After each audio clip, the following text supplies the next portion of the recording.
Yaqinda bizning katta loyihamiz taqdimoti bo'ladi. Bu Hasan meni yordamchim. Bu taqdimot o'ziga xos o'tishi kerak. Dizayni, har tomonlama ko'rinishi boshqa taqdimotlarga qaraganda ajralib turishi kerak. Tushunarli. Bu ishda mana shogirdim Diyora qo'ldan kelgancha yordam beradi. U ham ishini ustasi. Eng yaxshi o'quvchilarimdan biri. Birgalikda Xudo xolasa qo'ldan kelgancha ishlaringizni qilib tayyorlab beramiz.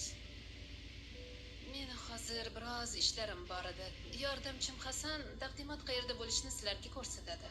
Bu ish masalasida bemalol Hasanga murojaat qilishingiz mumkin. Ha, keyin ish haqingizni ishning kartingizga o'tkazib beraman. Ha, Hasan, agar sizda ham qandaydir takliflar bo'lsa, bemalol berishingiz mumkin. Qani, yuringlar. Men sizlarga taqdimot bo'ladigan joyni ko'rsataman.